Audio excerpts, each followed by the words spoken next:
welcome to the mobile studio of Silkway TV channel. My name is Dauren Sagulov. The long-awaited event for all fans of traditional sports has finally begun.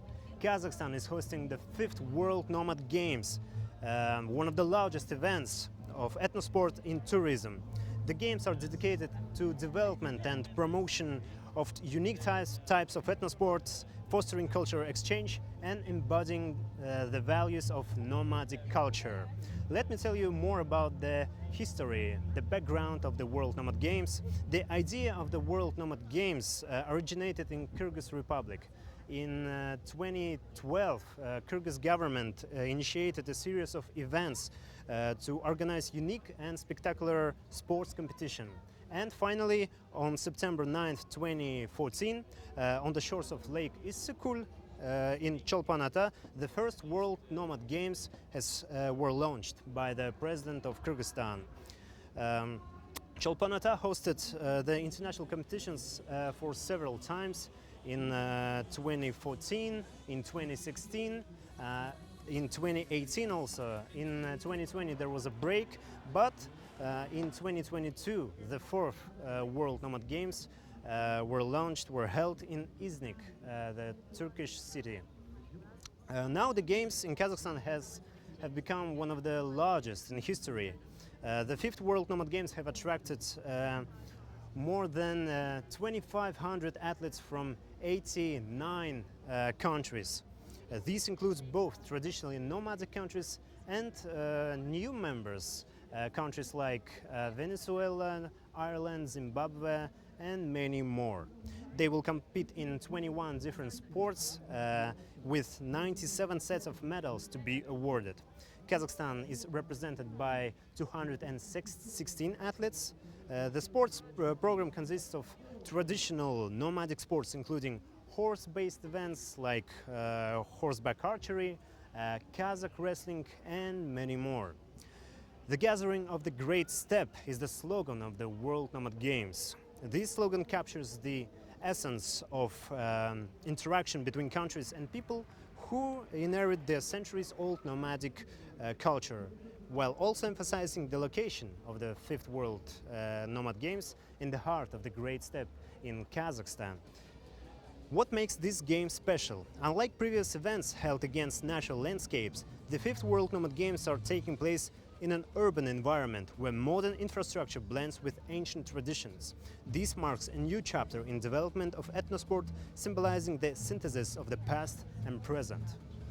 The World Nomad Games are held in partnership with many renowned organizations. One of them is UNICEF.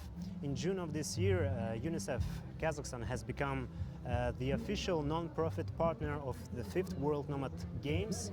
And today I'm happy to welcome Dr. Rashid Mustafa, who is representative of UNICEF in Kazakhstan. Right. Welcome to our mobile studio. Thank you. So first, let me ask you this question. Did you watch the opening ceremony of 5th World Nomad Games yesterday? What was your impressions? Thank you very much for inviting me. Yes, I was as a partner of the Directorate of 5th Nomad Game, as also as a part of the diplomatic corps. I was there, and it was really, I call it grande. It was exceeded all my expectation. So I was there, yes. That's great, that's good to hear. So may I ask you this, as I mentioned before, UNICEF has become a partner, non-profit partner of the World Nomad Games. So could you please tell us what are the goals of this partnership with World Nomad Games? You know, UNICEF is the largest child rights organization in the world. And we are guided by Convention on the Rights of the Child. Mm-hmm. And one of the article number 38 is rights to play. Every children has fundamental rights to play, and we are saying that access to play is important. And with this partnership, we would like to highlight the message that children, when they play, and they play outside, we mean, the burden on their digital world reduces, and when you play physically, it brings you in a community, in the society. You develop cognitive capacity, logical thinking, and of course leadership skills. So we are that's one. Second is we would like to bring people and children on their history, the journey to the nomadic lifestyle and the games that the ancestors played. Yes. And all games has a very, very, they are very developmental because they improve physical capacity, the mental thinking, logical thinking, and also the communication skills and leadership skills. So the game is inclusive. Everybody has access to the game. It's not necessarily only healthy children, children with disability, children with migrant background. Everybody has rights to play. Can you elaborate more on this thing, how the UNICEF sees the World Nomad Games as a platform for cultural exchange also? The world is a global. There is no separation now. Yeah. So it creates a platform of unity, platform of friendship, platform of exchange opinions, exchange cultural norms and values. So it's an excellent platform. I'm so happy that Kazakhstan is hosting it and hosting it marvelously. I hope that this will give a boost, give a push for being more social elements of the society. Maybe you can tell us more about the activities that UNICEF will be organizing, maybe here at the heart of this ethno village that we're located in. Yes, we are present in different locations, but this is a big part of our partnership. Yes. In this universe of nomads, we do have a dedicated youth, inclusive youth that we say, that children can visit. We have chase tournaments going on. We have this cultural and historical, pure Kazakh games that being played. Yes. We put a virtual reality so that children can see Kazakhstan culture and the games. The game has access to children with disabilities. They can come and play as well. And also we do different type of master class. When parents comes together with children, for parents we do have knowledge hubs, means we have different experts come and talk to the parents. We also participating in the research part of the Nomad game, where our children from Kazakhstan are presenting their research on nomadic food and how they are still valid, and how to cook healthy food with basic items that you have at home. May I ask you this question? What impact do you anticipate this partnership will have on a global perception of the World Nomad Games and UNICEF's activities and initiatives in Kazakhstan and in the world?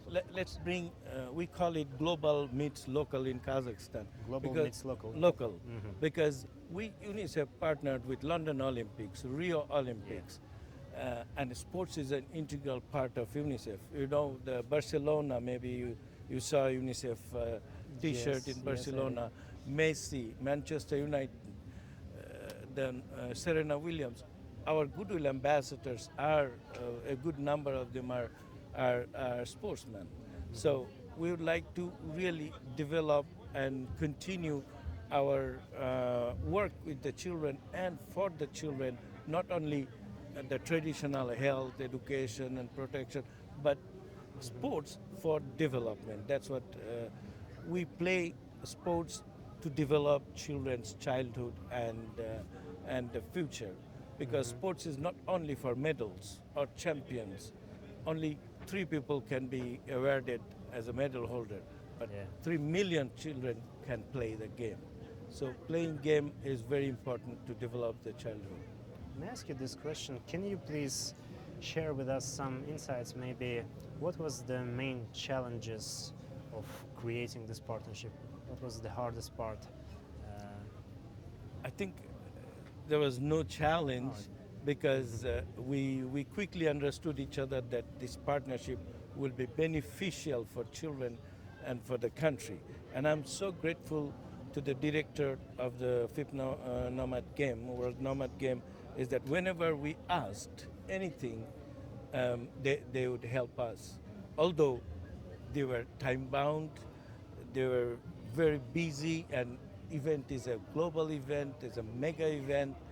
I think maybe finding time for them could be a challenge, but we did not feel it. We find an excellent partnership with the directorate. Mhm. And last but not least, if you don't mind, what are the long-term objectives of the UNICEF's Kazakhstan initiatives here? I mean, we are here for the last 30 years. Yes. And we were here when Kazakhstan needed desperately for more on help. Now we partner with Kazakhstan and we join the speed of Kazakhstan's development. We work with the government so that government can fulfill their obligation, their commitment to the people, to every child, starting from north to east to south to west. Because Kazakhstan is the 9th largest country in the world. Yes. But in the diverse population, it's difficult to make sure that every child is taken care of. And we are with the government, we are with the people of Kazakhstan, and with the the civil society. So our aim to stay as long as every child, rights of every child is met. Dr. Rashid Mustafas, thank you very much for this interview. It was actually a pleasure to talk to you. Thank you. It's my pleasure and honor to talk to you about the game, and thank you very much for hosting me. Sure, Thank thank you. you. Thank you for being you. a great guest. Thank you very much. So, it was Dr. Rashid Mustafa, the UNICEF representative in Kazakhstan. We talked in our mobile studio that is located in a Etno village. Etno village is built and designed in the style of traditional nomadic cultures, villages and livings. So the games will take place in the capital of Kazakhstan, Astana, until September 13. The first set of medals have already been awarded, and there is much more exciting actions ahead. So we will share it with you and discuss it with you further. So stay tuned on Silkway TV channel.